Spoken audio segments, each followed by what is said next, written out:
Have you ever come across a person who is obviously living in some level of poverty, but also wearing Air Jordans, has an iPhone 14 and AirPods to go with it, and thought to yourself, how can they afford that? What assistance programs must they be manipulating, or who are they ripping off to allow such extravagance? Alternatively, have you ever come across a person who is obviously living in wealth, who has a 5 or 6 bedroom house, driving a Lamborghini, but never seems to work? They're always at the golf course or coming from some fancy restaurant or a trip to some exotic place in the world, and thought to yourself, how can they afford that? What tax havens must they be manipulating, and who are they ripping off to allow such extravagance? Or as I heard on a debate podcast recently, should Taylor Swift be allowed to be a billionaire? Why doesn't she use her wealth to drop her ticket prices so normal people can afford to pay for her shows without losing an arm and a leg?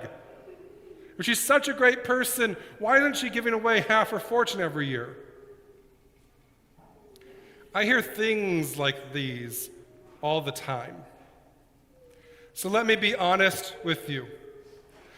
I don't understand poverty. I don't understand wealth. I hardly understand my own finances, okay? I mean, I get how numbers work. That makes sense. But when I look at the numbers, it's hard for me to understand what those zeros and ones really mean. The disciples today, they also have no clue how money or wealth works. And that surprises me, because you'd think they'd be expecting extravagance right now. Jesus has just had his triumphal entry into Jerusalem. People fanned him like a king. They laid their clothes on the road before him like ancient red carpet. Jesus is on his Eras tour, and the Jesus-Ys are all over. They've been fawning him for all the week, and they didn't have to buy expensive tickets to go see him or hear him preach. So who is surprised when a superfan just shows up in order to give him the gift of a lifetime? The boys in the band, that's who. The disciples are offended. Which begs the question, why aren't they excited? Why aren't they celebrating like all of us? When this woman pours out this bottle, why doesn't it fill the house with joy? Maybe they feel like Jesus is being a hypocrite. Just yesterday in the story, or on Tuesday of Holy Week, Jesus berated the Pharisees who love to be shown great respect and simultaneously are devouring widows' homes. Like the home of the widow Jesus points out moments later, who put 2 small coins in the offering plate, and in doing so gave more than all the others, for she gave all that she had. Maybe they are trying to be good disciples, to prove to their master that they are learning what he's been teaching them. It was just last week on their way to Jerusalem that they crossed paths with that young rich man. This young man was Citizen of the Year, putting even Tom and Linda Ertel to shame. Tom and Linda, Tosa's Citizens of the Year for technically 4 years running. This guy was way better than that. He is practically perfect in every way. But Jesus says he lacks one thing. Go sell all you have, Jesus says, and give your money to the poor. Then come and follow me. Why doesn't Jesus say the same thing to this woman? Go, sell this bottle of perfume worth a year's salary. So what, $60,000, $70,000? Like, this is not cheap perfume. And give the money to the poor. Now, maybe the disciples are simply looking after themselves. Remember, Jesus' disciples ain't rich. Jesus never has any money on him in the Gospels. In the few occasions that says they have some coin, Judas has those coins clutched tightly between his fingers. In other words, The disciples are the poor.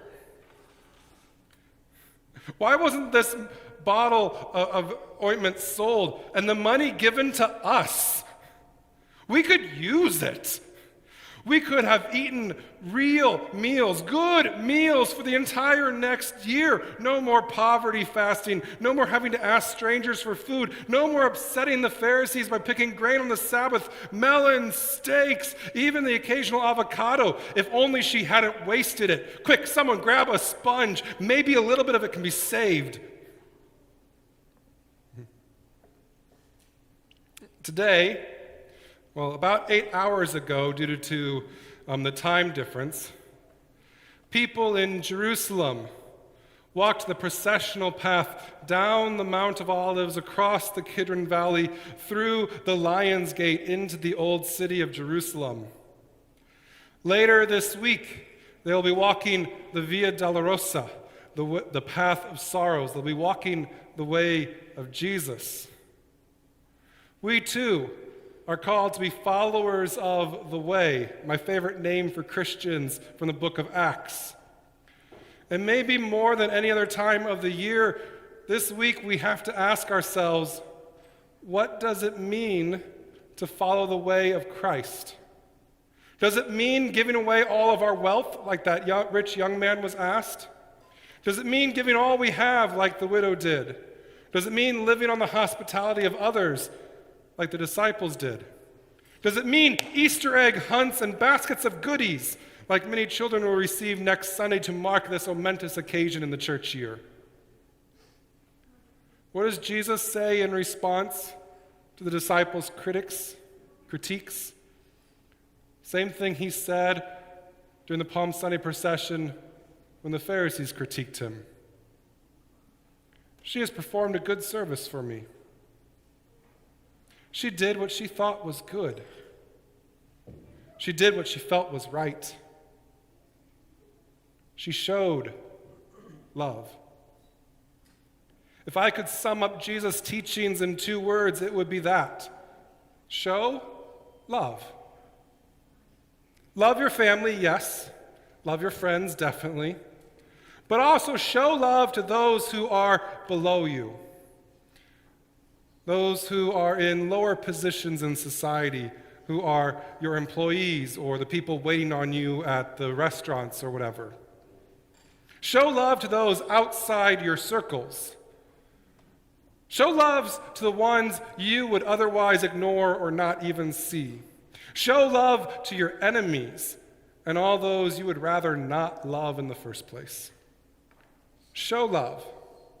And celebrate love where it is shown. When you see love, embrace it. Don't knock it because you don't think it's the right kind of love. Love is love.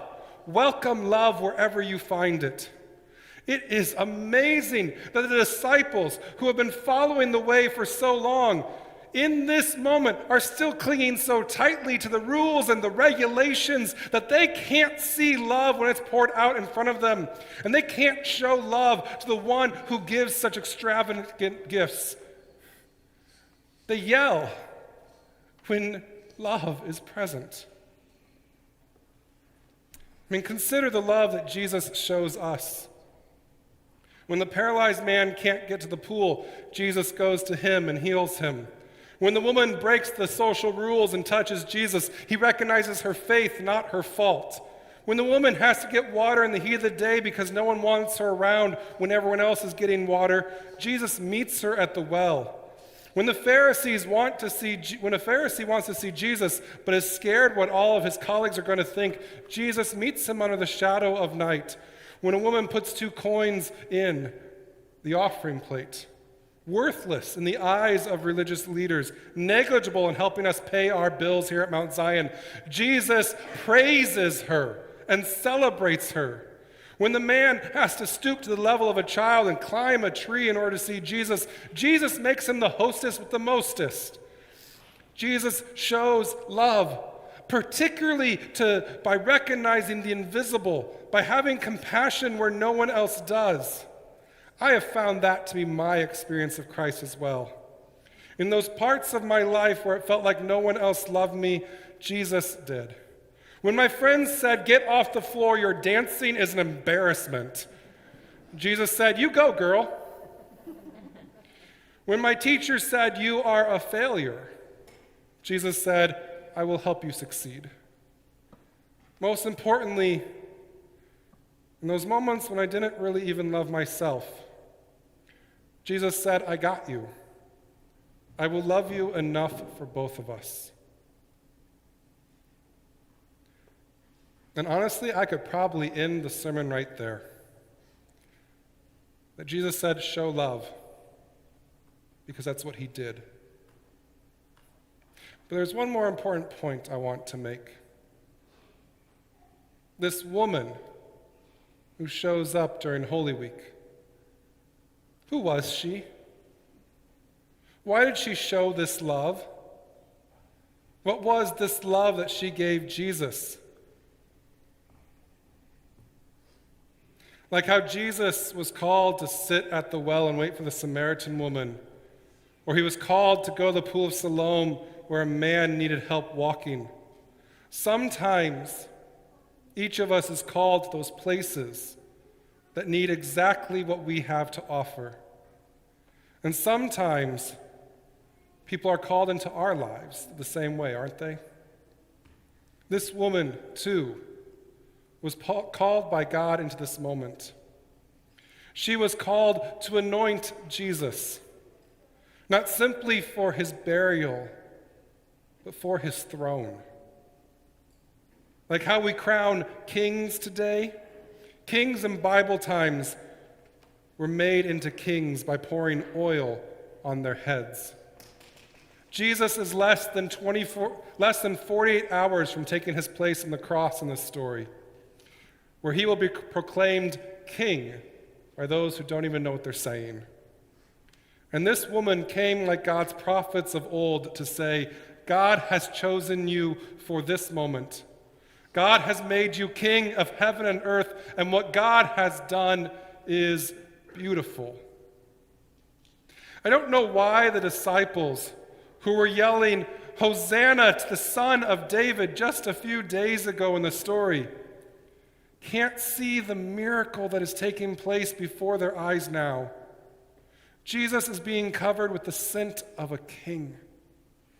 This smell that she poured on him, it'll be on him when he is breaking bread and sharing wine.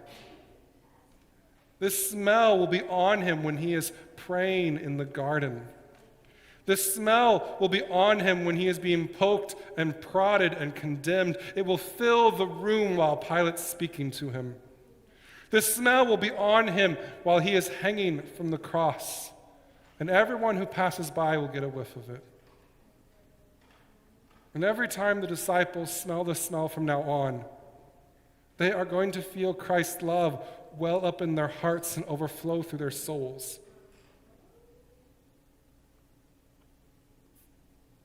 She made him a king. And truly, I tell you, what this woman has done will be proclaimed everywhere the gospel is shared. For her love made Jesus our king, the king of love, the king of life, the king of creation. Amen.